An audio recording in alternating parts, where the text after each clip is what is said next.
Hola, ¿qué tal? ¿Cómo estáis? Bienvenidos y bienvenidas a las conferencias mundiales en vivo que de manera diaria y gratuita organiza mindaliatelevisión.com. Yo soy Laura y soy vuestra presentadora de hoy en Mindalia en directo. Bien, pues hoy nos acompaña Sigfrid Bernal, va a realizarle una entrevista a Vicente Merlo y van a hablarnos sobre yoga integral y psicología transpersonal. Bueno, pues antes de darle la palabra a nuestros invitados de hoy, quiero compartir con vosotros una nueva noticia. Si eres especialista o terapeuta en cualquiera de las materias que trata Mindalia, como por ejemplo terapias naturales o desarrollo personal, ahora puedes abrirte una consulta virtual registrándote de manera gratuita en una nueva plataforma que hemos creado para ello. Se llama mindalialive.com. Para aquellos que preguntan cómo se escribe, os comento, se escribe mindalialive.com. Ahí, como digo, os podéis registrar de manera gratuita y así podéis pasar consulta a través de videoconferencia con personas que estén en cualquier parte del mundo. Por otro lado, si no eres especialista ni terapeuta, también puedes registrarte en esta plataforma mindalialive.com, mindalialive.com, pero como usuario. Y podrás pedir cita a cualquiera de los especialistas o de los terapeutas que estén aquí registrados y que puedan encontrarse en cualquier parte del mundo. Así que os animo a que os registréis en mindalialive.com porque además entre las 1000 primeras personas que se registren vamos a sortear un bono de 1000 euros en próximas consultas. mindalialive.com. También recordaros que en mindaliatelevisión.com podéis ver de manera gratuita miles de conferencias, de entrevistas y de reportajes sobre temas muy diversos, como por ejemplo la espiritualidad, la salud integrativa, la alimentación consciente o el misterio.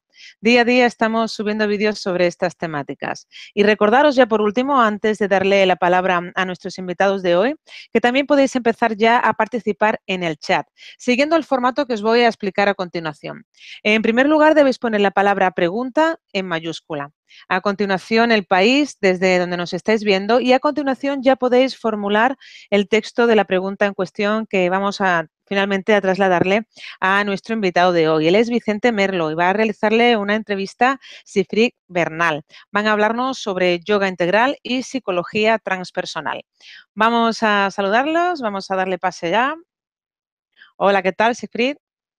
Hola Laura, ¿qué tal? ¿Qué Buenas tal? tardes. Bienvenido. Encantada de tenerte por aquí, por Mindalia. Gracias. Y Hola, saludos, perdón. Vicente, bienvenido para ti también. Hola Laura, muchas gracias. Bueno, pues nada, os cedo la palabra. Nos disponemos ya a escucharos. Decía que saludos a todas las personas seguidores de Mindalia que se encuentran en este mundo global. Y tengo el honor de presentaros para esta sesión, para esta entrevista, doctor en filosofía, que ha vivido varios años en la India, en el ashram de Sri Aurobindo, en Pondicherry, de la Sociedad de Estudios Índicos y Orientales, así como de la Asociación Transpersonal Española. De sus libros podemos destacar de Sri Aurobindo en el 98, La autoluminosidad del Atman, Aproximación al pensamiento hindú clásico en el 2001, La nueva era, Hacia una espiritualidad mística y esotérica en 2007, Meditar con el budismo y el hinduismo en el 2013, Sabiduría y gratitud 2015, es Espiritualidad transreligiosa 2017.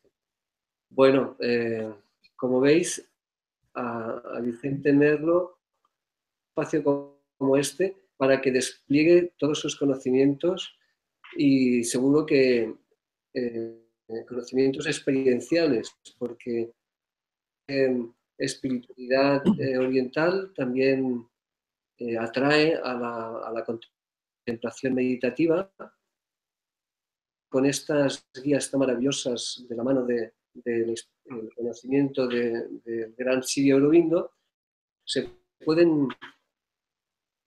en carne propia o en conciencia propia estados muy especiales que quizás en algún momento de la entrevista.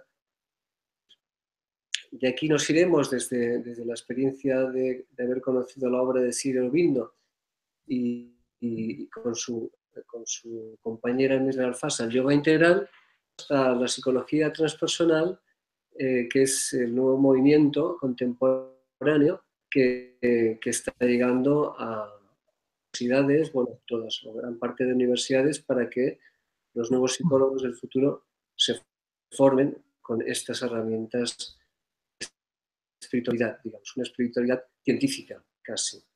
Bueno, pues, ¿qué nos quieres, qué líneas nos quieres ofrecer para que conozcamos un poquito tanto el yoga integral como la psicología transpersonal? Gracias, Siegfried.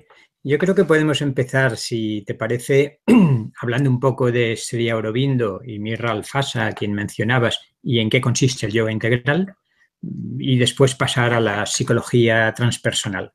Aunque la idea de elegir este título, que me propusiste con mucho acierto, es también mostrar los puentes que hay entre ambos y las influencias, sobre todo desde Sri Aurobindo y el yoga integral, a la psicología transpersonal. Si te parece, contextualizamos un poco. Primero, el yoga integral de Sri Aurobindo. Tenemos que situarnos a finales del siglo XIX y toda la primera mitad del XX. Sri Aurobindo nace en la India en 1872 y va a vivir hasta 1950. Por tanto, digamos que estamos a principios del siglo XX.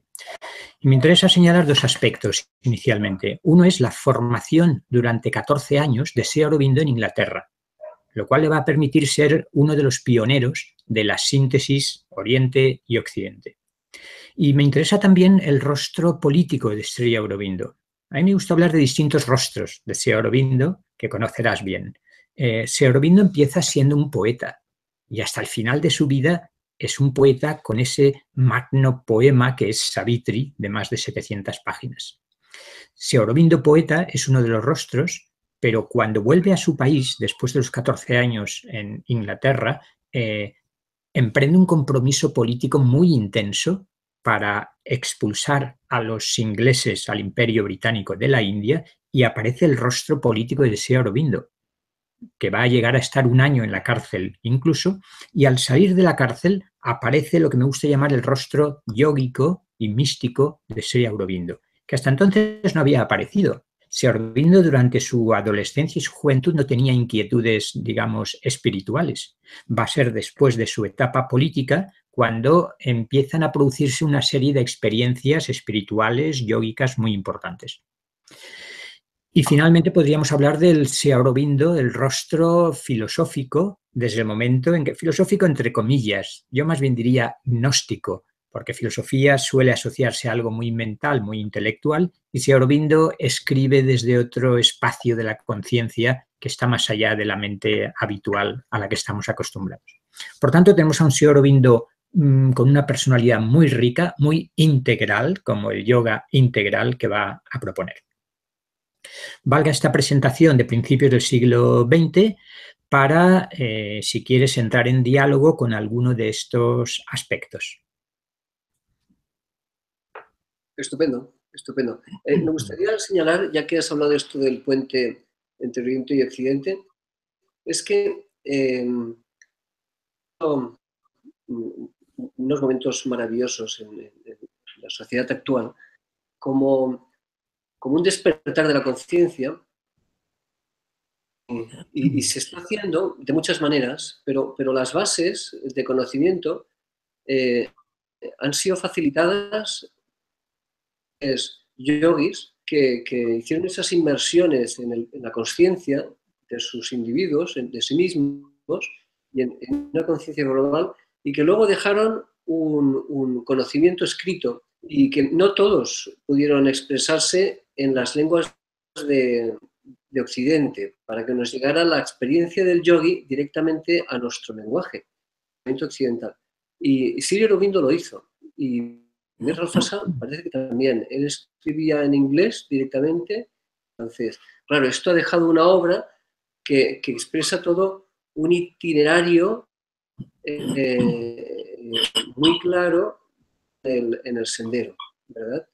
Eso sería una forma de hablar del puente y lo que hoy ha aupado a los grandes pensadores occidentales los conocimientos ancestrales de Oriente.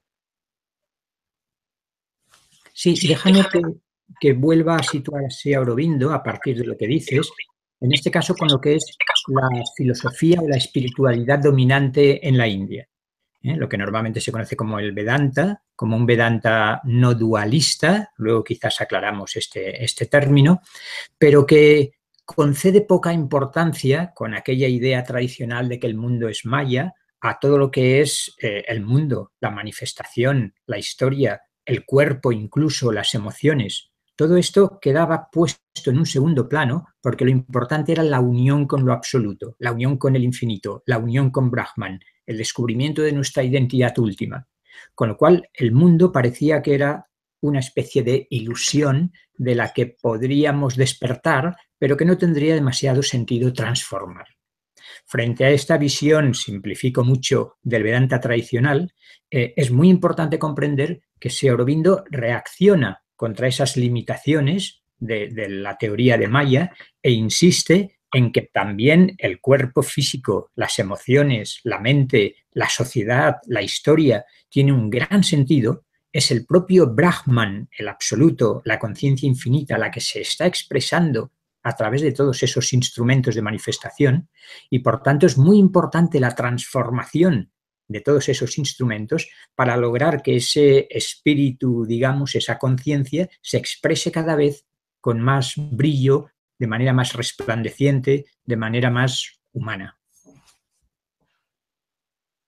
Esto es lo que le da el sentido al proceso, la evolución de la consciencia, ¿verdad? Claro, es importantísimo la noción de evolución. En Sri Aurobindo podríamos hablar de un evolucionismo espiritual. Fíjate que estamos a finales del 19, principios del 20, cuando el evolucionismo darwinista, biológico, está en pleno auge. A Sri Aurobindo no le interesa la evolución biológica, aunque la acepta sin grandes problemas, pero le falta algo más. El tipo de evolución que a él le importa es la evolución de la conciencia, la evolución del espíritu, la evolución del alma. Y por tanto esa concepción evolutiva es un hilo conductor del pensamiento y de la obra de Sri Aurobindo. Déjame que en 4 palabras establezca ese proceso evolutivo del que hablaba Sri Aurobindo.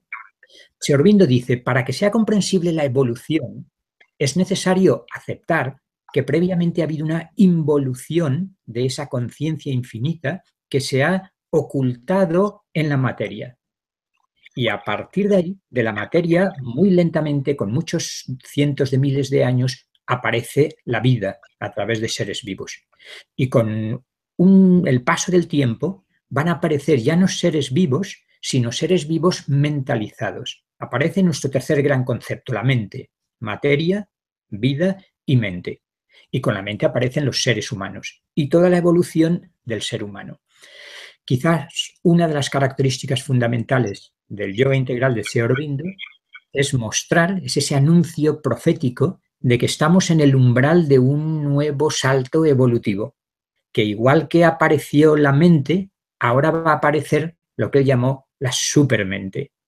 Igual que aparecieron seres humanos, estamos ante la posibilidad de desarrollar al ser humano, de producir una mutación de la conciencia tan importante que aparecería incluso una nueva especie.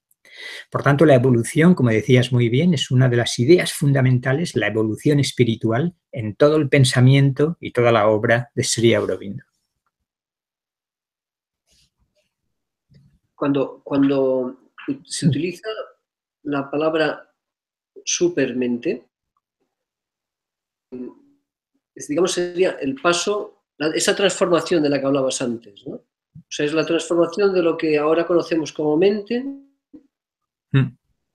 superior, por lo que entiendo. Sí, de nuevo pone sobre la mesa otro concepto fundamental en Sri Aurobindo, que es el de transformación. Digamos que en el yoga clásico de la India, lo más importante no sería tanto una transformación de toda nuestra personalidad, sino un despertar a esa realidad última. Sri Aurobindo dice, mi yoga empieza donde terminan los yogas anteriores. Esto quiere decir que la noción de liberación, moksha, mukti, de realización, de iluminación, de identidad con la realidad última. Esto sigue siendo el primer objetivo fundamental y es importantísimo. Lo que pasa es que no nos quedamos ahí, sino que a partir de ahí, una vez hemos ascendido, podríamos decir, a los cielos supramentales, la tarea hercúlea de Sri Aurobindo y Mirra Alfasa consistiría en hacer descender esa luz, ese poder, esa conciencia supramental y transformar poco a poco nuestra mente, nuestras emociones, nuestra realidad vital, incluso nuestro cuerpo físico, como quizás hablaremos al final. Por tanto, idea de transformación importantísima. Transformación distingue en tres apartados. Recordarás, si Aurobindo habla de una transformación anímica, si quieres las recorremos muy brevemente cada una transformación espiritual y una transformación supramental, con un sentido técnico cada una de ellas. No sé si te parece que entremos en la anímica, en la espiritual y en la supramental. Sí, esto que hablas es antes, ¿verdad? La triple transformación, como también se llama. Pero dentro de estos tres aspectos, a mí me gustaría que comentaras algo sobre la zona intermedia, porque me parece un paso delicado donde posiblemente que nos están siguiendo hayan experimentado o hayan conocido a alguien que experimenta que en un proceso de transformación, sin necesidad de seguir escuelas orientales, pero que hayan tenido esas experiencias de transformación de conciencia, si hayan podido encontrar, no sé si diciendo zona reconoces de lo que estoy hablando, Vicente. Supongo que te refieres a lo que Sri Aurobindo denominaba el mundo vital y en otros contextos como los teosóficos se habla del mundo astral. ¿Te estás refiriendo a esto? Me estoy refiriendo a ese en el que el practicante o la persona que está en ese proceso de transformación con experiencias de fuerza, de inspiración, de iluminación, de luz, alegría, expansión, poder, libertad, vamos. Pero que se pueda estar conectando con una serie de peligros a la vez, ¿no? Se puede tener unas influencias engañosas, las del divino o la del absoluto. Parece que en esta zona intermedia hay posibilidades de perderse por el camino. Déjame que haga un primer enlace con la psicología transpersonal. Venga. Para recoger esto que estás diciendo. Después quizá desarrollaremos cómo Ken Wilber es uno de los máximos representantes de la psicología transpersonal, por lo menos fue uno de sus grandes teóricos y lo sigue siendo, y él distinguía entre el mundo de lo prepersonal y el mundo de lo transpersonal. Es decir, en esa evolución que también Wilber comparte, habría una conciencia prepersonal, todos nuestros instintos, por ejemplo, toda nuestra vitalidad, una conciencia personal o egoica, mental, donde yo creo que controlo con mi voluntad y mi conciencia, y después aparecerían las bandas transpersonales, estados de conciencia transpersonales. Wilber habló de lo que él llamaba la falacia pre-trans, es decir, confundir lo prepersonal con lo transpersonal. En otra terminología, lo vital, lo emocional, lo astral, que pueden ser importantes experiencias que impactan, experiencias incluso de cierta apertura, de cierta comunicación con otros mundos, pero que no son propiamente hablando mundos espirituales transpersonales, sino que es lo que Sri Aurobindo llamaba el mundo vital, donde hay un juego de energías no siempre muy luminoso y donde nuestras emociones muchas veces nos llevan a unos espejismos en el que resulta fácil perderse durante un tiempo y quedar en esa zona intermedia que supongo que te refieres a eso. Sí, sí. Pero cuando Sri Aurobindo habla de la transformación anímica, si te parece que volvamos a esa primera transformación, otra diferencia con el Vedanta tradicional. Y es que en el Vedanta tradicional, de manera similar a buena parte del budismo, la idea de una individualidad espiritual forma también parte de la ilusión de Maya, mientras que Sri Aurobindo va a recuperar la noción de individualidad espiritual, de alma incluso. Él hablaba del psychic being, el ser, a mí me gusta traducir como ser anímico, más que ser psíquico, porque no es psíquico en el sentido de psicológico, de mente y emociones, sino que es propiamente hablando el alma. Pues bien, la transformación anímica consiste en que el ser humano deja de estar centrado en su personalidad y en su ego, el ego como un constructo psicológico. El ego es parte de la naturaleza, podríamos decir. No es algo propiamente hablando espiritual. El ego es un patrón cognitivo y afectivo y conductual que se explica por nuestros condicionamientos. Pero una cosa muy distinta es nuestra identidad espiritual como alma individual. Pues bien, la transformación anímica pasaría por ese descubrimiento del alma. Mera respuesta profunda al quién soy yo. Y el alma está en sintonía con todo lo que es belleza, con todo lo que es verdad, con todo lo que es amor, con todo lo que es compasión. Por tanto, primera transformación importante, descubrir el alma que soy y desidentificarme del ego, trascender el ego, descubrir que tengo una identidad individual más profunda y vivir centrado desde esa individualidad. Por tanto, una primera transformación ya muy importante. Mi vida, digamos que sufre una primera iniciación y hay una conversión de todo mi ser y una primera espiritualización. Y entonces, ¿en qué consiste la transformación espiritual que decía Sri Aurobindo? Tú antes hablabas de la mente superior. Así como la transformación anímica, podríamos relacionarla con el corazón, con el chakra del corazón, utilizando la terminología del sistema de chakras, Anahata. La transformación espiritual tiene más relación con la conciencia, en principio, mental. Y por eso Sri Aurobindo distinguía, dentro de la mente, hay una mente relacionada con lo físico, y por eso hablará él y luego Mirra Alfasa, incluso de la mente de las células, y Satprem también. Hay una mente vital, una mente relacionada con las emociones, lo que los teósofos llamaban kama manas, porque la mente está unida al deseo. Hay una mente intelectual, una mente racional, y a partir de ahí se abre el campo de la mente espiritualizada o de la mente espiritual. Y ahí es donde entra lo que tú decías, que Sri Aurobindo, con gran matiz, distinguía entre la mente superior, la mente iluminada, la mente intuitiva y la sobremente. La transformación espiritual consistiría entonces en un impregnarse de esa nueva luz, de esa nueva conciencia, de ese nuevo poder, que ya no es mental concreto, sino que es una nueva luz que desciende desde lo alto. Nuestra mente empieza a pasar de una mente racional, pensante, lenta, a través de ensayo y error, a una mente intuitiva, a una mente iluminada, que son como destellos de la conciencia supramental de la que hablaremos luego. Por tanto, profunda transformación espiritual. Segunda de las transformaciones, Sri Aurobindo dice, la humanidad, los grandes santos y los grandes sabios han alcanzado esta transformación, la transformación anímica y la transformación espiritual. Lo que no ha sucedido todavía en la humanidad, porque no se daban las condiciones para ello, es lo que él denomina transformación supramental. Si quieres entramos un poco, que es lo que tú planteabas, en la noción de lo supramental, pero no sé si quieres que comentemos algo de lo que hemos dicho hasta ahora.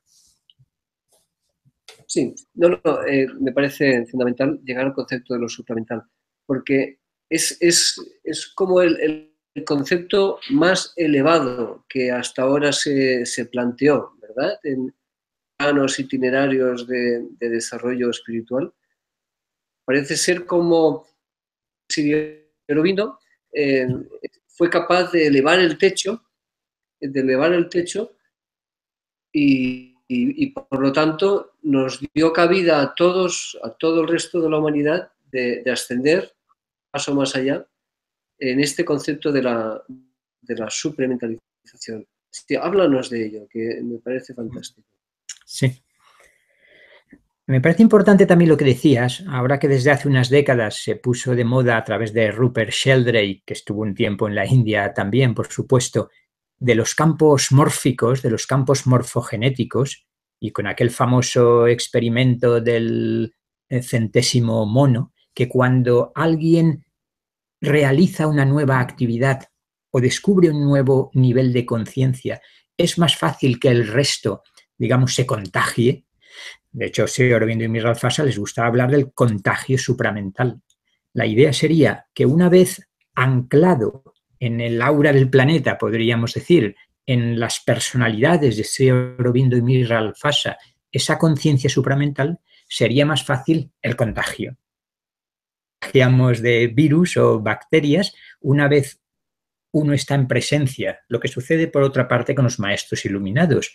Uno hasta cierto punto se contagia de esa maestría o de esa luminosidad del maestro espiritual. En el caso de lo supramental, cabría un contagio supramental. ¿Pero qué es lo supramental?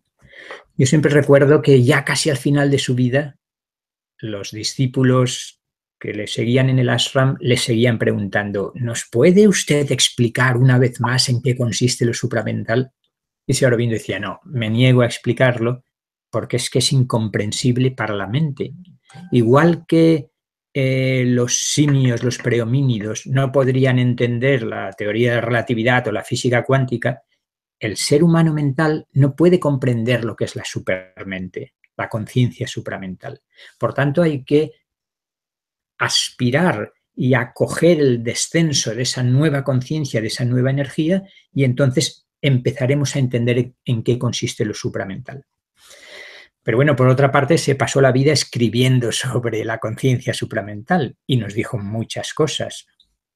Yo distinguiría, Sri Aurobindo distinguía entre la conciencia supramental tal como ha existido siempre y existe en su propio plano, en el plano supramental, en ese cosmos multidimensional en el que vivimos, que para Sri Aurobindo es algo así como la verdadera gnosis, la verdadera sofía, la verdadera sabiduría divina.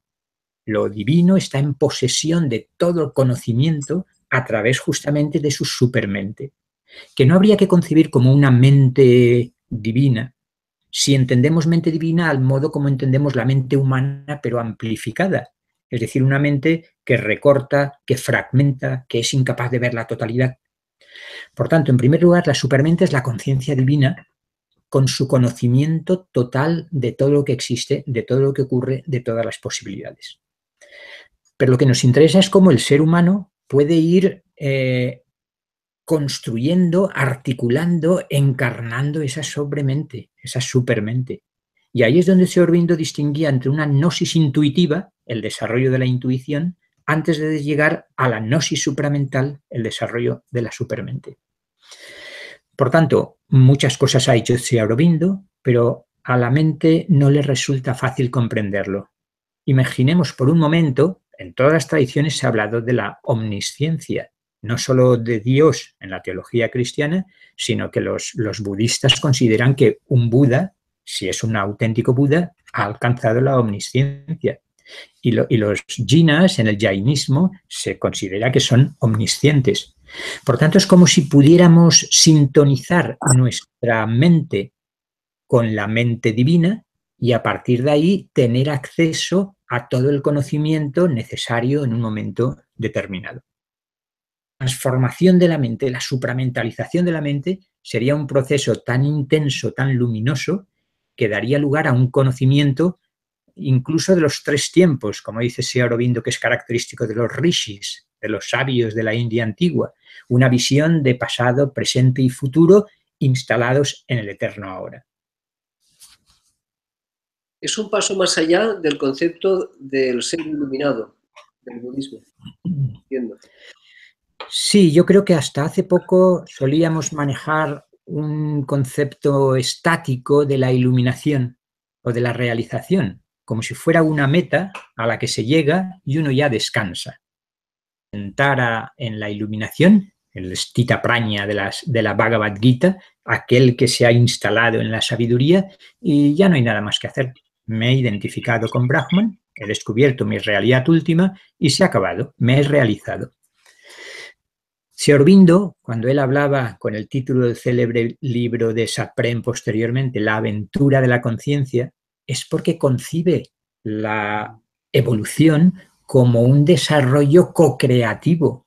El ser humano, como una parte de lo divino, sería co-creador. Hay posibilidades, pero estamos co-creando el futuro y estamos abriendo nuevos caminos. Segundo puente, segundo enlace con las psicologías transpersonales. Cuando veas que es momento de pasar a ellas lo hacemos, pero vamos lanzando puentes. En la psicología transpersonal vamos a distinguir... Dime. Yo antes quería hacer un hincapié en un punto.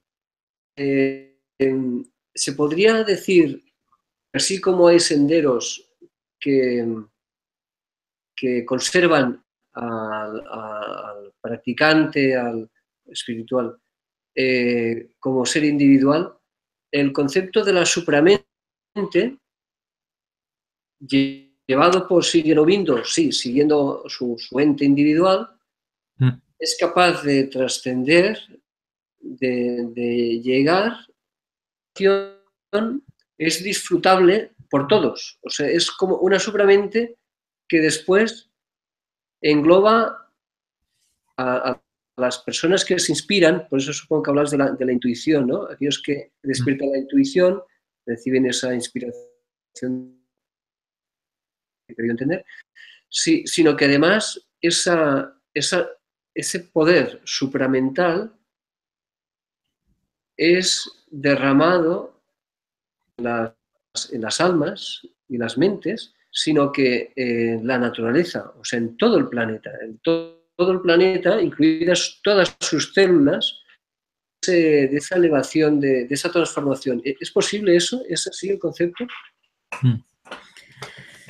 Recojo varias cosas aquí. El que Sri Aurobindo defienda la existencia, la realidad, el valor y la importancia de la individualidad espiritual no quiere decir que no acepte que en la realización integral uno descubra la conciencia no dual, la conciencia última.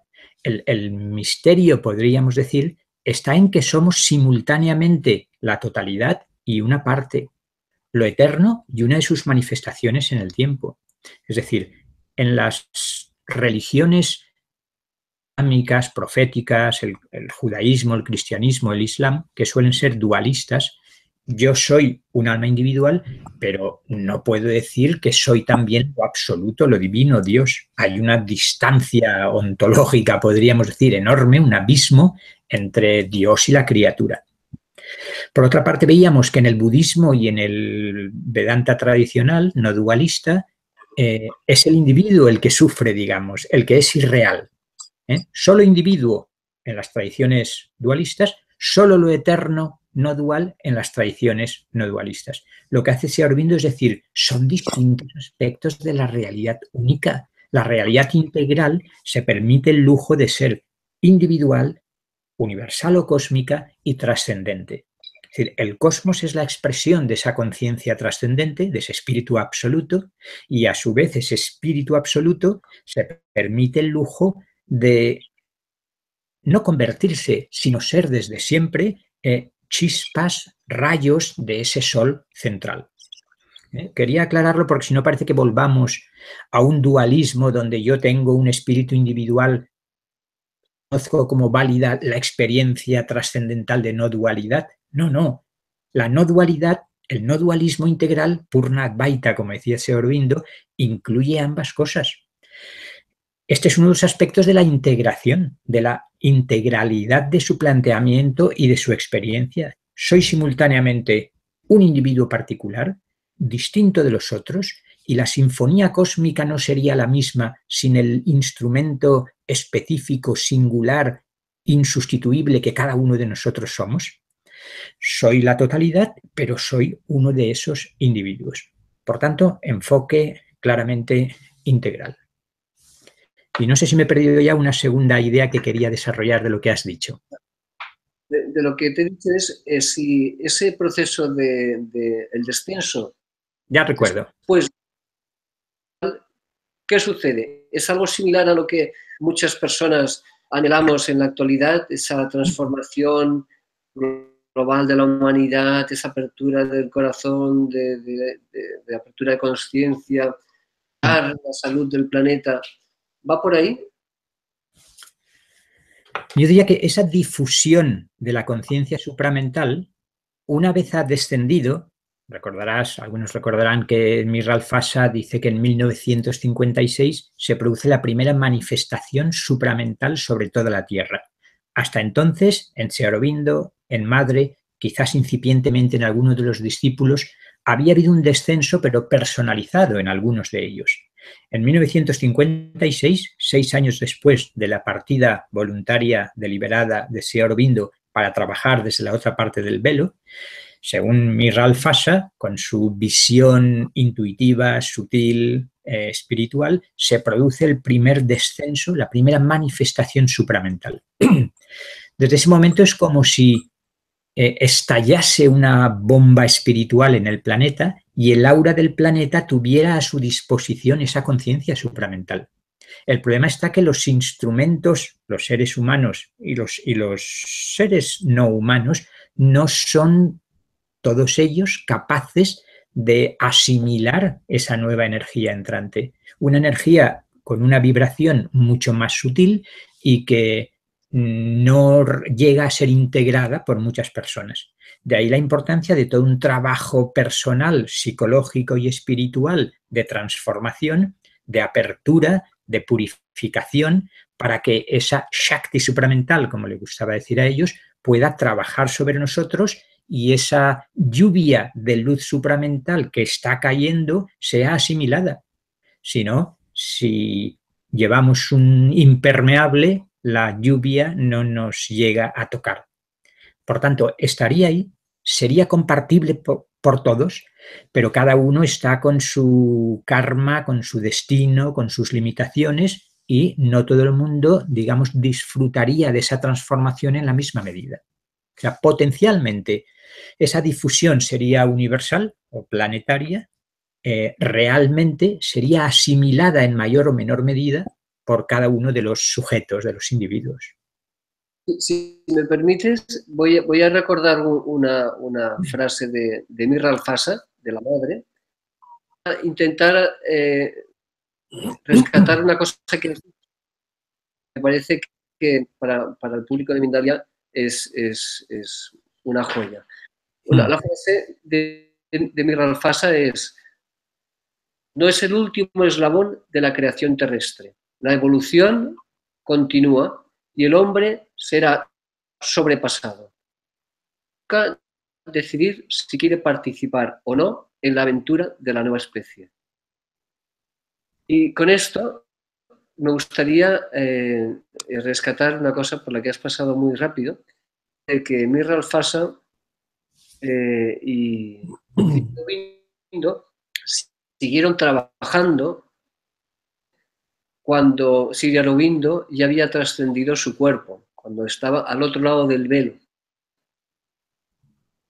Entonces, esto es una forma de evidenciar del cuerpo físico que todos podemos ver, obviamente, es que antes fuimos y que seguiremos siendo, estamos en comunicación. Pero en su caso en concreto, porque hicieron en todas sus vidas anteriores de evolución, se propusieron seguir trabajando desde la Tierra, Sri Aurobindo desde el otro lado del velo, de lo supramental. Esto me parece maravilloso verlo descrito así, ¿no? En la historia de estos viajes. Claro, imagino que nos estamos poniendo un poco esotéricos y algunos de los que estén escuchando pueden extrañarse, quienes tienen una mentalidad más científica o más cientificista o más racionalista. Pero es cierto que tanto Sri Aurobindo... Para quitar el paraguas. Para quitar el paraguas que antes decías. Tanto Sri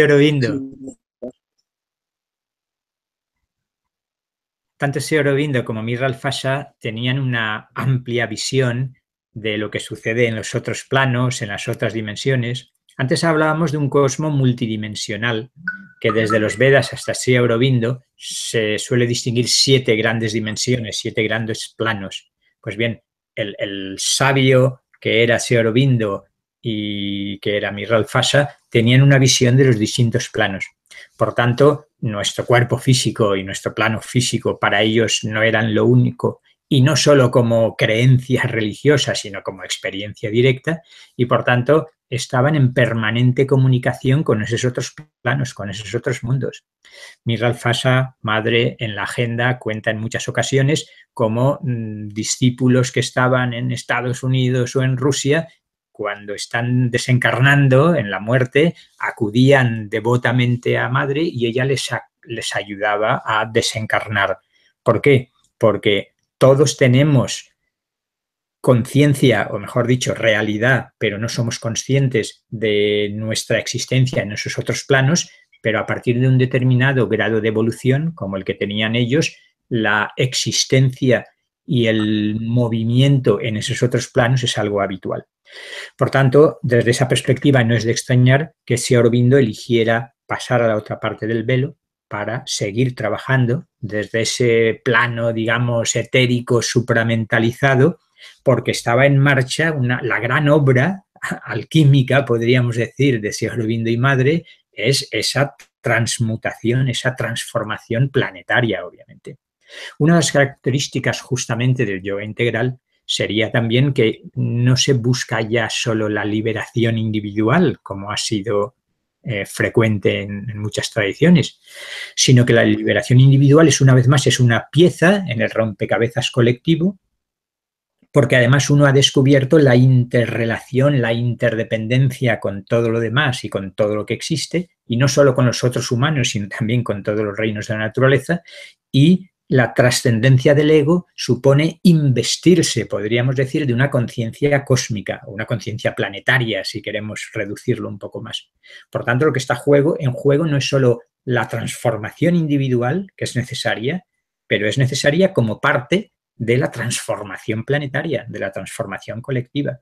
Y esa noción de unidad yo creo que está resaltando cada vez más en la humanidad, en una parte de la humanidad, claro, porque estamos viendo una polarización entre verdaderas maravillas del desarrollo de parte de la humanidad junto a un sufrimiento y una miseria en la humanidad indecibles.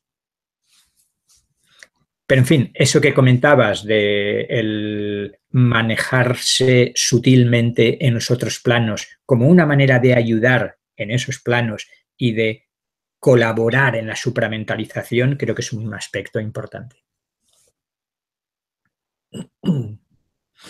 No sé si sería momento de ir cruzando esos puentes hacia la psicología transpersonal sin olvidar el yoga integral, sino más bien generando nuevos puentes. ¿Te parece o tienes algo en mente sobre...? Adelante, adelante. Gracias. Digo que no nos vamos a otro mundo distinto porque la influencia de Sri Aurobindo y el yoga integral en buena parte de los pioneros de la psicología transpersonal es muy importante. Dos palabras quizás necesarias respecto a los orígenes de la psicología transpersonal, si te parece. Hay que situarse en la importancia que la psicología tiene en todo el siglo XX. El siglo XX ha sido llamado el siglo de la psicología o de la psicoterapia. Aparece el psicoanálisis, aparece el conductismo, aparece el cognitivismo, aparece la psicología humanista como una tercera fuerza entre conductismo y psicoanálisis dominante. Pero llega un momento, años 60, esos años de evolución, de ebullición planetaria impresionante, a finales de los 60, 1968, 1969, podríamos decir que allí se sitúa el origen y el nacimiento de la psicología transpersonal. Un grupo de psicólogos humanistas, especialmente Abraham Maslow, pero también Stanislav Grof y Anthony Sutich y otros, se reúnen y deciden que la psicología no está funcionando como debería funcionar y que hace falta un paso más. Y deciden ponerle el nombre de psicología transpersonal.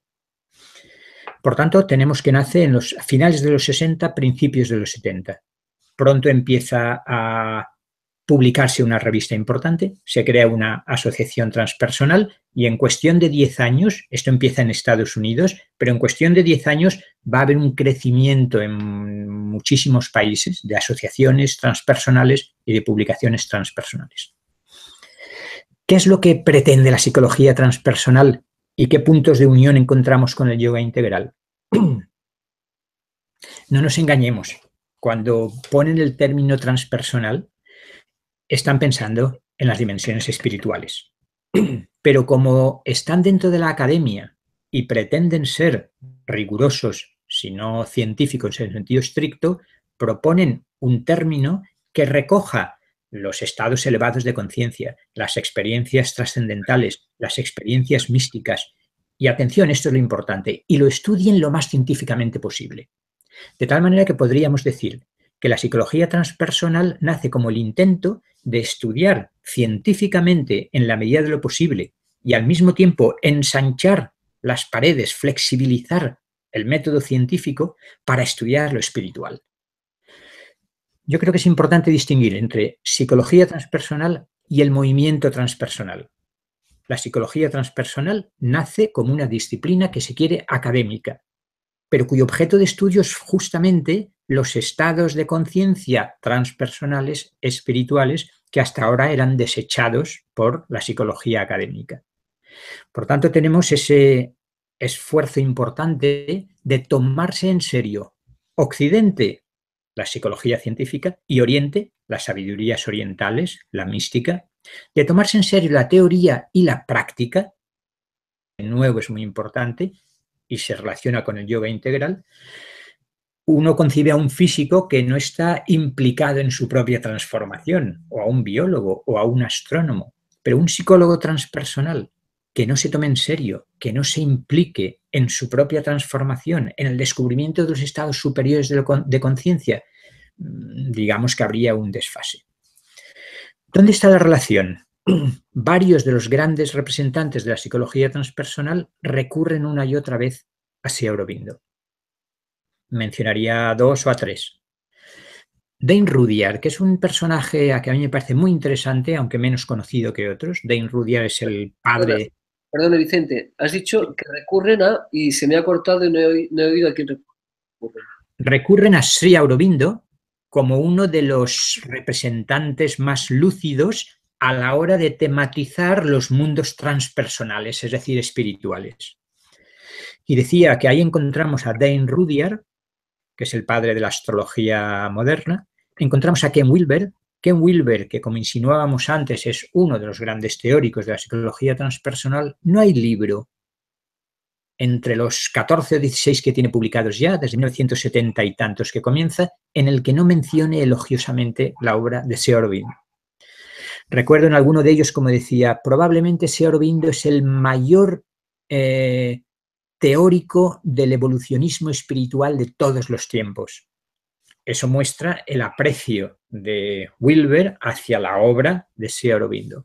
Stanislav Grof, que es sin duda quizás el segundo pilar fundamental de la psicología transpersonal, indudablemente es un conocedor y su enfoque está influido, a pesar del desarrollo posterior de la respiración holotrópica y todo lo demás, por el mensaje del Sri Aurobindo. Es decir, que la psicología transpersonal es como si intentara estudiar científicamente aquello que los místicos, y entre ellos Sri Aurobindo,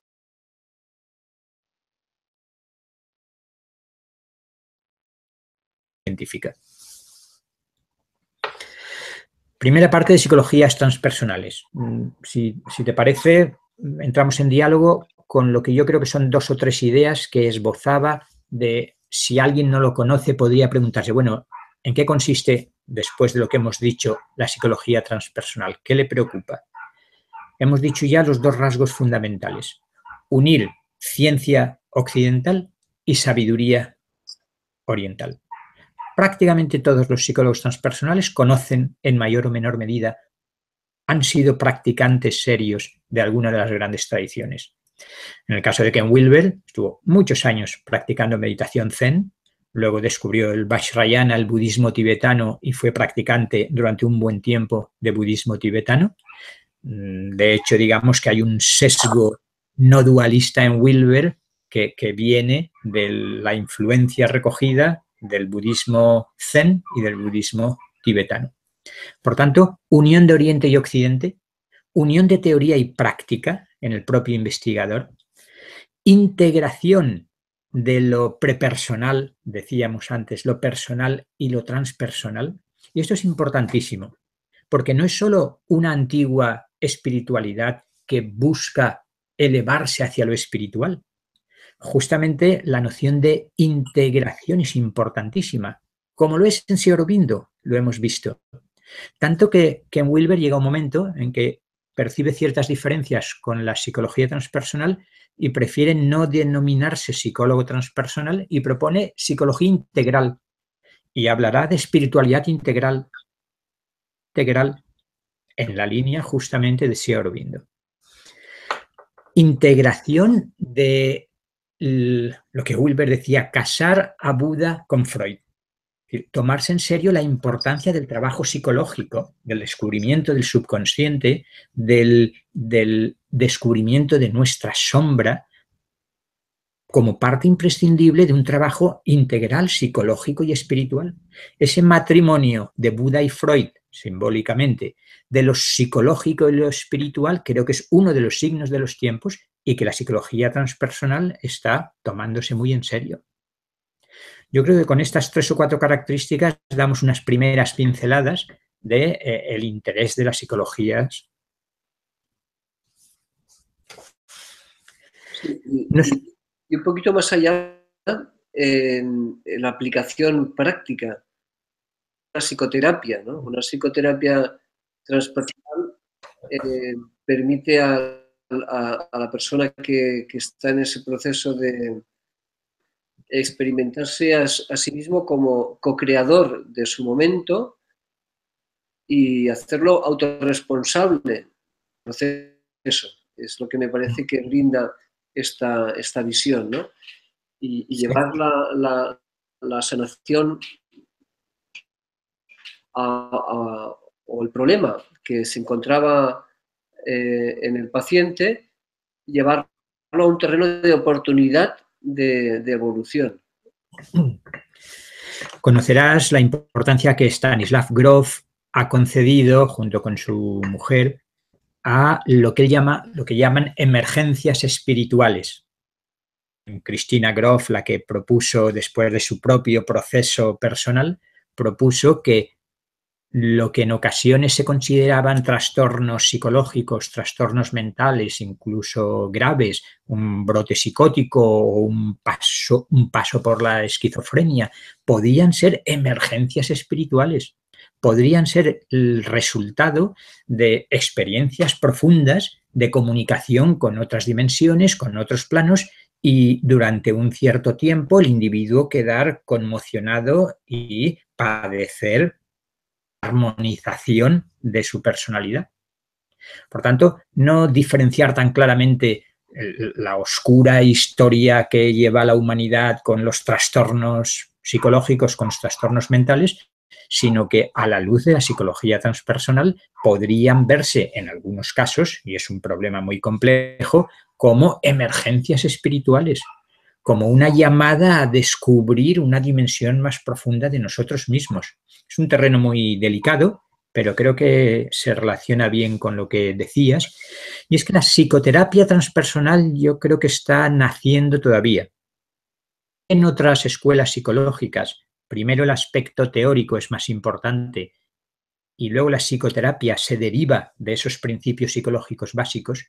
Yo diría que la psicoterapia transpersonal todavía no ha llegado a su madurez. De hecho, no lo ha hecho ni la psicología transpersonal, menos todavía la psicoterapia. Pero creo que tú apuntabas intuiciones muy importantes. Por ejemplo, la utilización de la meditación, de la que no hemos hablado hasta ahora y quizá podríamos hablar, en la psicoterapia.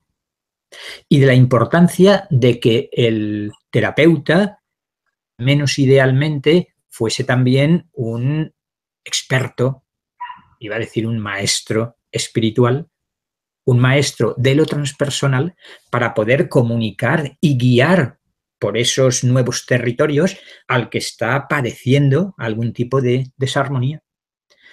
Por tanto, los principios fundamentales de la psicología transpersonal, sobre todo la necesidad de integrar lo biológico, lo psicobiológico, lo instintivo, el ello freudiano, la sombra junguiana, con los grandes estados de conciencia, este trabajo es fundamental. Y si la humanidad se está abriendo cada vez más, sea como consecuencia del descenso de lo supramental o por la multiplicidad de factores que sin ninguna duda influyen por el ritmo del propio cosmos en su evolución general, lo cierto es que la psicoterapia transpersonal podría ser una muy buena herramienta colaboradora del yoga integral para esa armonización de la humanidad. Esa frase de Sri Aurobindo: todos los problemas son problemas de armonía. Y en el caso psicológico lo vemos muy bien, pero lo vemos en el aspecto social y político.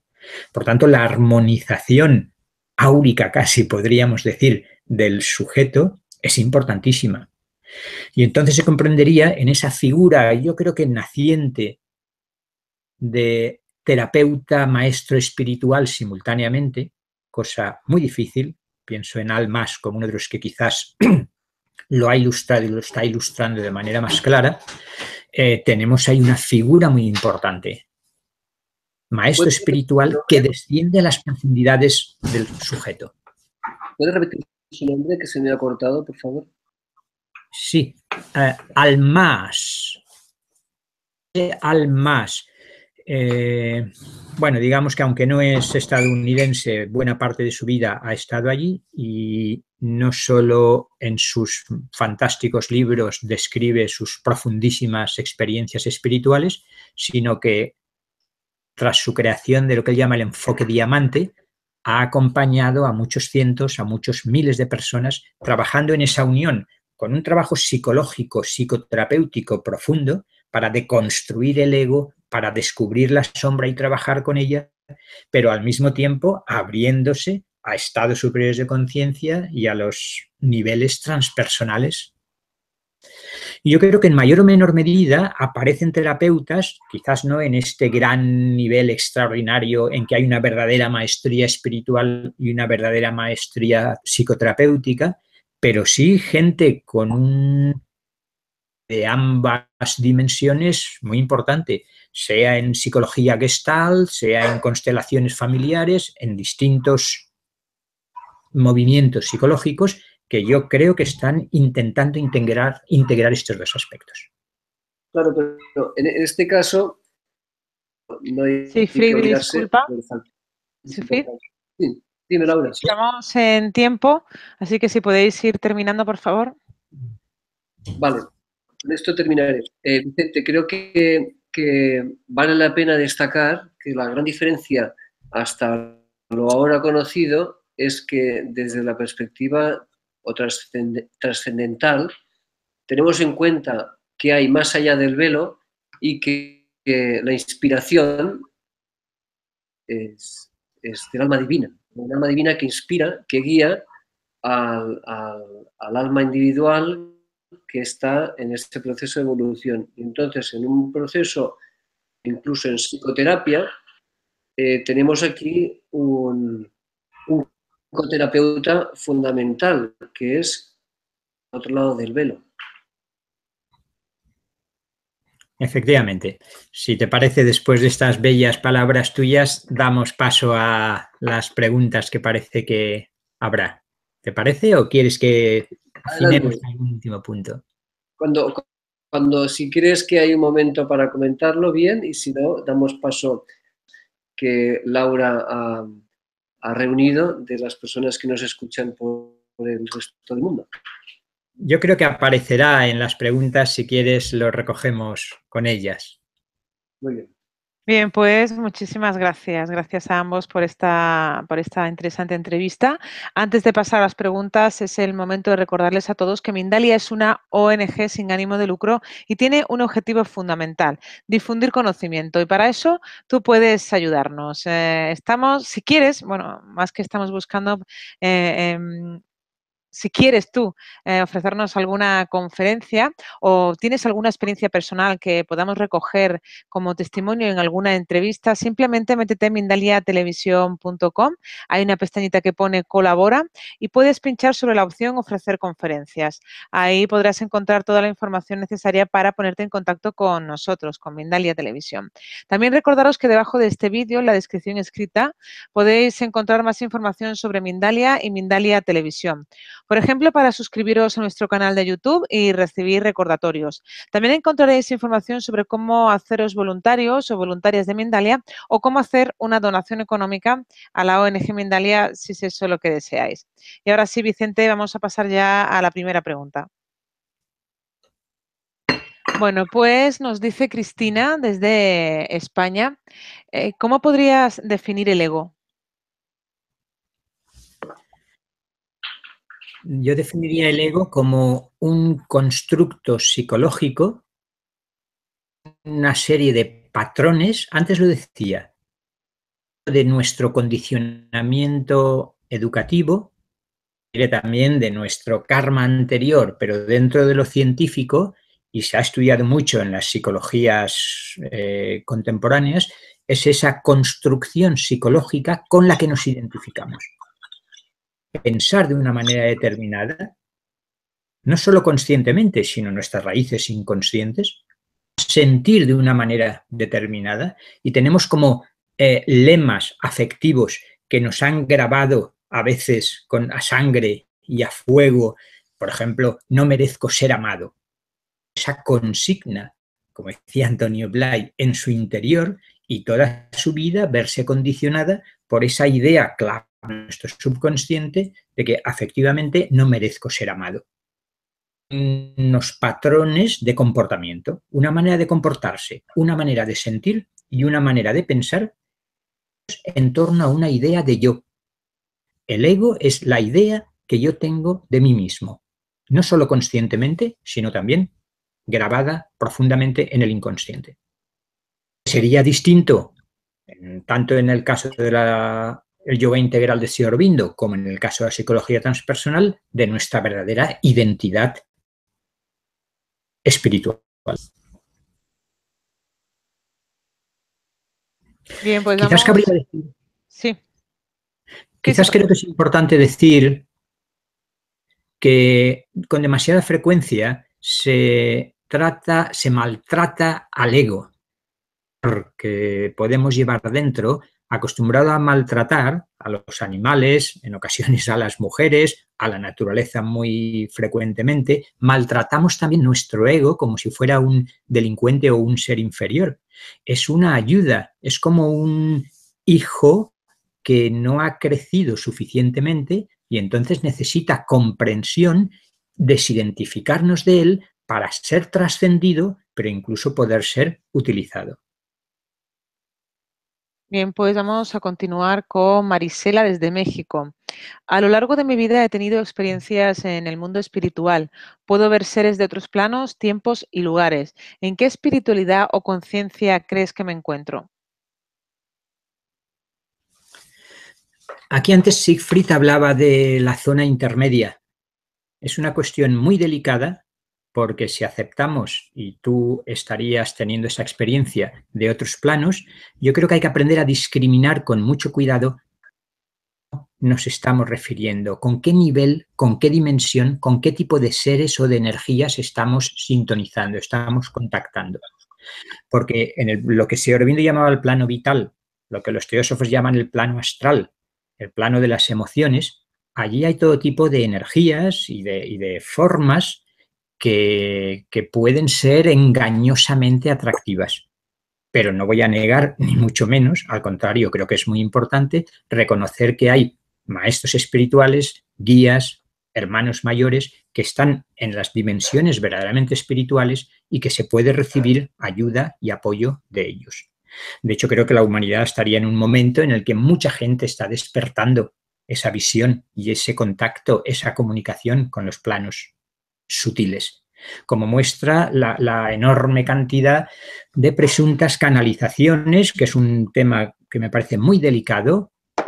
En las canalizaciones lo utilizo ahora para aplicar lo mismo que te estaba diciendo a ti. Hay que ver la procedencia, la fuente de la canalización.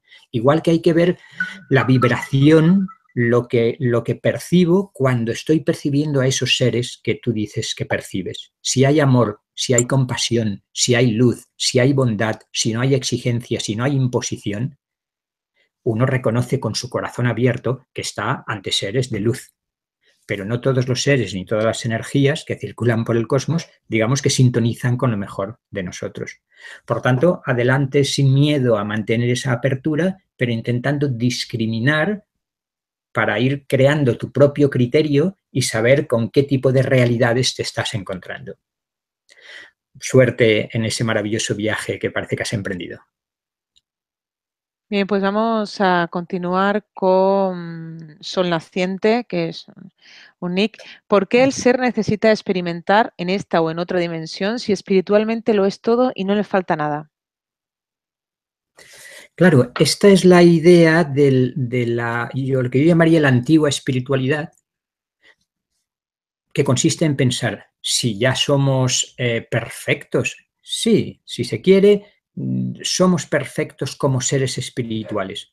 Pero es que justamente hemos aceptado deliberadamente, gozosamente, el reto de venir a recrear aquella luz, aquel amor, aquella creatividad en esta dimensión más difícil. Por tanto, internamente estaría esa perfección en nosotros, pero externamente estamos recreando aquello.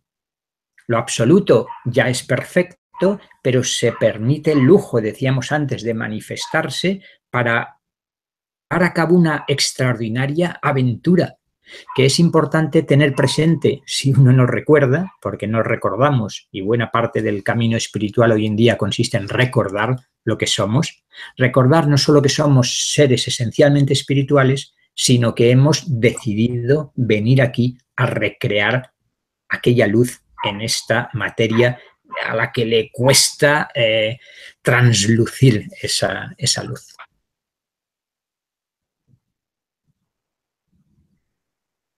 Bien, pues vamos a continuar con Raúl desde España. ¿Con la meditación nos podríamos comunicar con otros planos? Sí, en todas las tradiciones, digamos que una parte, un aspecto de la meditación sería la posibilidad de comunicarse con otros planos.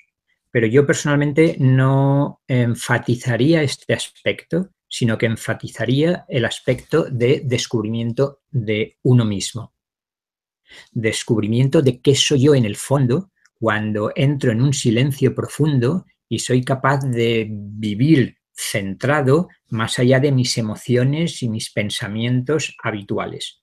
Por tanto, sin descartar lo otro, pienso en los Yoga Sutras de Patanjali, se encuentra ya esa posibilidad de establecer contacto con los maestros desencarnados, los siddhas, dice Patanjali, o en el budismo se ha utilizado una meditación desde el principio, en el canon Pali ya, para establecer contacto con Siddhartha Gautama, el Buda, una vez ha pasado a los otros planos, pero yo desde luego no enfatizaría eso, porque es un camino que quizás convendría que fuese guiado por un auténtico maestro espiritual que ha recorrido esos planos transpersonales espirituales, y enfatizaría lo importante de la meditación como descubrimiento del fondo de mi ser. Quizás después uno descubre que en el fondo de mi ser está la totalidad, pero no empecemos, desde mi punto de vista, buscando tanto la comunicación con algo que concebimos como distinto de mí y ajeno a mí, sino que busquémonos a nosotros mismos. ¿Quién soy y qué soy en ese silencio, en esa vacuidad luminosa, en esa plenitud radiante que existe cuando la mente se calma? No hace falta que llegue al silencio absoluto, y cuando el corazón entra en paz y en gozo, ese para mí sería el camino inmediato de la meditación. Bien, pues nos dice Narci Morales desde España. ¿Toda esta teoría cómo se pone en práctica para que sirva en nuestra vida diaria? Esta es la pregunta siempre interesante. Cuando a Sri Aurobindo le preguntaban también, pero ¿cuál es el método del yoga integral? ¿Cómo hacer el yoga integral? No solo se lo preguntaban los discípulos a Sri Aurobindo, sino que hoy en día muchas de las personas que leen entusiasmadas las obras de Sri Aurobindo y conectan con ella, siguen preguntándose, vale, esto me interesa, me gusta, me siento atraído, pero ¿qué hago para hacer el yoga integral? Sri Aurobindo decía, en este yoga no hay método. Después describió 1000 prácticas, 1000 técnicas y métodos como la apertura del corazón, la aspiración, la entrega a lo divino, la llamada a la Madre Divina, simbólicamente a la Shakti supramental, la sinceridad con uno mismo, el recogimiento y la meditación. Por tanto, yo diría que esa aspiración, ese anhelo de descubrir y realizar lo que verdaderamente soy en el fondo, este sería el hilo conductor de cualquier método. Y después pueden venir prácticas y técnicas muy distintas, pero si nos falta esa llama, es encender la llama de la aspiración, que es la llama del fuego de nuestra propia alma, nos llevará donde tenga que conducirnos.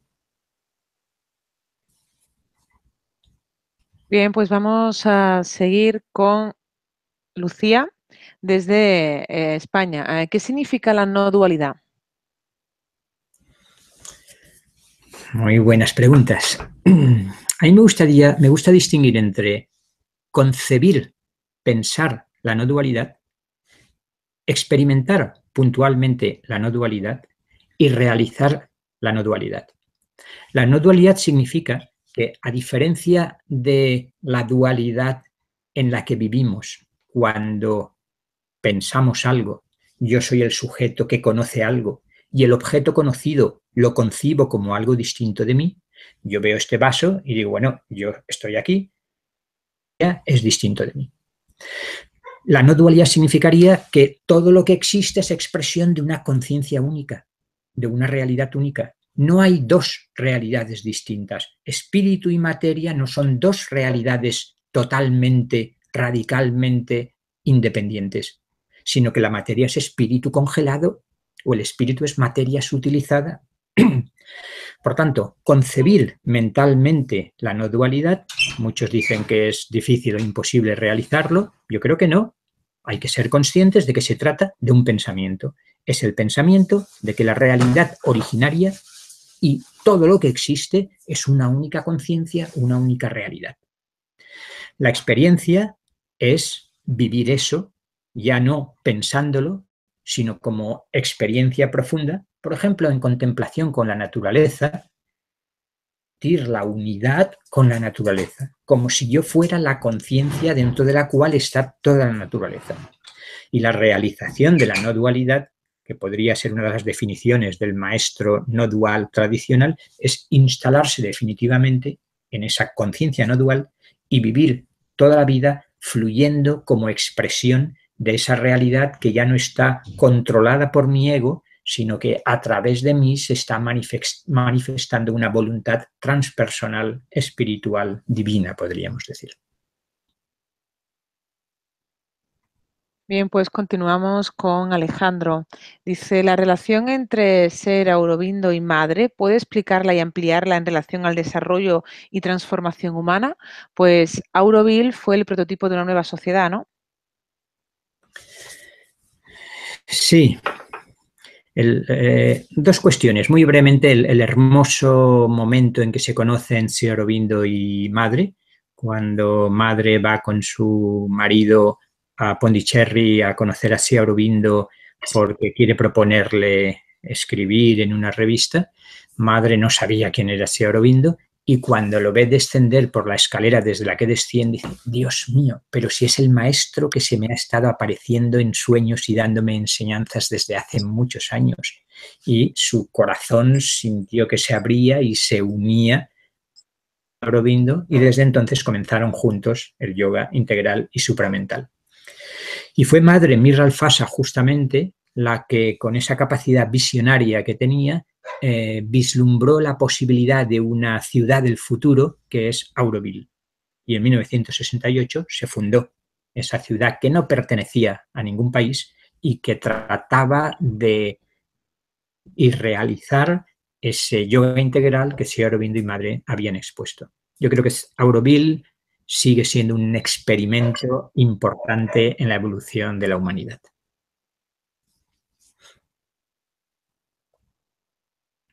Bien, pues nos dice Luz desde Argentina, ¿hacia dónde crees que va la humanidad? Yo creo que la humanidad no está unificada, entonces no vamos todos hacia el mismo sitio, me temo. Yo creo que si hay una coincidencia en el análisis es que estamos en un momento crítico en el sentido más serio y grave de la palabra. Pero allí donde está la crisis está la oportunidad. Es un momento crítico, es un momento iniciático, es un momento de transformación intensísima, pero que cada uno, como decíamos antes cuando hablábamos del posible descenso de la conciencia supramental, cada uno lo va a vivir de una manera distinta. Yo por lo menos tengo la convicción de que la transformación intensísima individualmente y la percibimos colectivamente, es como si, decíamos antes que cada uno somos células de ese cuerpo planetario, nos estamos sintiendo en intensa transformación porque el planeta en su totalidad, Madre Gaia, y si queremos el sistema solar y la galaxia en su conjunto, está en un proceso de transformación intensísima. Con eso tendría relación todas las fechas que se han dado de manera simbólica, como la entrada en una nueva era, la era de Acuario, o el final de un ciclo que decían los mayas, siguiendo el Tzolk'in, el calendario maya. Y los mayas hablaban de cómo Hunapku, desde el centro de la galaxia, desde el corazón de la galaxia, se estarían emitiendo unas nuevas pulsaciones, casi podríamos decir de conciencia supramental, por relacionar ambos aspectos, y eso va a producir una transformación y una posible iluminación de la humanidad y del planeta, una ascensión de la frecuencia vibratoria del planeta muy importante. Lo que pasa es que, como decíamos, cada uno tiene un largo pasado y tiene sus propios intereses y esa fuerza, esa Shakti divina, no va a obligar a nadie a sufrir o gozar esa transformación profunda. Quizás estamos ante el momento de la elección, de una gran decisión, de decidir qué queremos hacer con nuestra vida y con nuestro planeta. Por tanto, yo veo un futuro posiblemente luminoso, al mismo tiempo que esa luz está haciendo que las sombras se vean con más fuerza que nunca. Cuando encendemos la luz en una habitación, el polvo que hasta entonces no veíamos destaca mucho más. Eso creo que está sucediendo.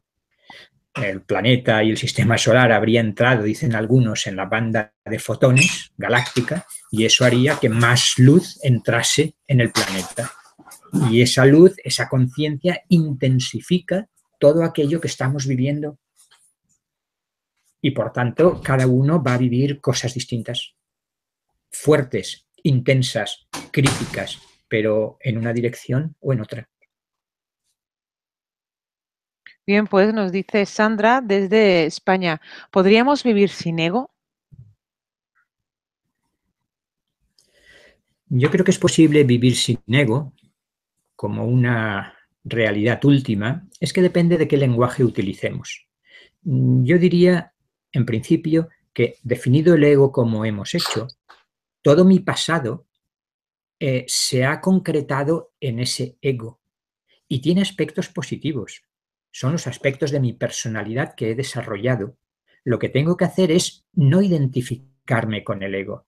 Si el ego es ese constructo, si lo relacionamos con la meditación, cuando uno está en un estado más o menos meditativo, en el silencio de la meditación, uno puede contemplar los movimientos del ego, pero ya no se está identificando con él.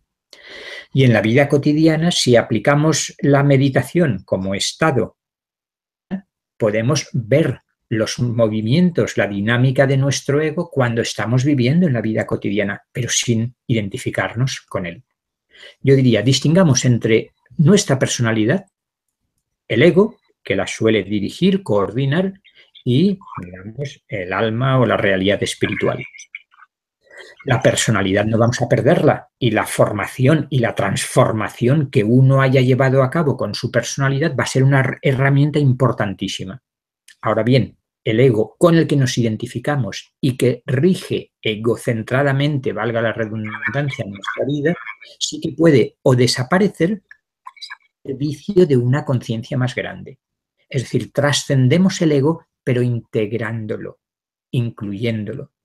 Es una trascendencia que no reprime nada, sino que lo integra y lo utiliza como un instrumento de expresión, como un vehículo. Pero insisto en que creo que son distintos lenguajes y distintas experiencias. Creo que también puede llegar un momento en el que el ego desaparece porque la conciencia profunda, sea individual o sea la no dualidad última, está expresándose a través de mi personalidad. Por eso el color de mi propia personalidad estará siempre ahí, aunque esté funcionando sin el ego. Y se está expresando una conciencia, una realidad más grande. Bien, pues nos dice Juan desde Perú, ¿cómo podemos aplicar la meditación a la psicoterapia? Yo diría que aquí hay dos momentos. Lo fundamental sería que el terapeuta pudiera entrar en estado de meditación. Y en ese momento el terapeuta cura, sana, no por su técnica, sino por su presencia. Y otra cosa es enseñar, si todavía no sabe, o intensificar, profundizar la práctica de la meditación en el propio paciente, cliente. ¿Para qué? Para un autoconocimiento mayor, que es lo que hace falta en toda psicoterapia, y para una armonización y control. 3 aspectos que yo creo que son fundamentales en psicoterapia y que se pueden conseguir a través de la meditación. Tomar conciencia de todo lo que se está moviendo en mi interior. Es que normalmente somos muy inconscientes de lo que nos mueve. Y por tanto la meditación es una buena manera cuando uno, a través de la meditación, no solo como técnica en unos momentos determinados, sino llevando la vida cotidiana, no puede ver sus mecanismos, la estructura de su ego y sus mecanismos psicológicos, su psicodinámica, entonces recurre a un experto en psicología dinámica, en psicología de las profundidades, para que se lo enseñe. Pero buena parte de eso podría ser facilitado por la meditación. Fíjate qué importante que entonces la meditación, hablemos de una meditación integral, no sería solo abrir nuestra conciencia a estados espirituales transpersonales, que también, y es lo fundamental, sino que podría abrir la conciencia para que emerja el subconsciente y hacer consciente lo inconsciente, que en definitiva es el lema psicoanalítico. La sanación para Freud, como sabemos, consistía en hacer consciente lo inconsciente. Y el terapeuta, el psicoanalista, tenía y tiene la función de hacer consciente lo inconsciente porque el paciente no es capaz de desenredar la madeja de su propia vida. Por tanto, 2 aspectos importantísimos. Que el terapeuta entre en estado de meditación, lo cual facilitará que el paciente entre en estado de meditación porque se comunica. El contagio que decíamos, que no hace falta que sea supramental, pero también el estado de meditación se contagia, ya que compartimos un campo áurico, y si yo estoy armonizando mi campo áurico y estoy en presencia de otra persona que además está más o menos cerca y por tanto compartimos un campo unificado, un campo áurico, mi estado de ser, mi estado de conciencia va a influir en la otra persona.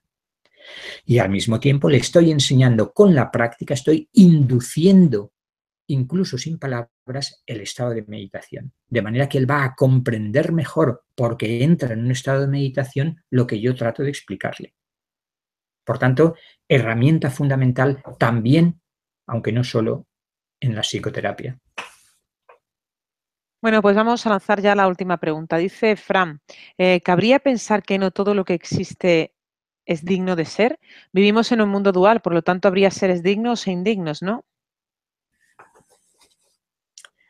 Yo soy optimista metafísico espiritual y creo que absolutamente todo lo que existe es digno de ser.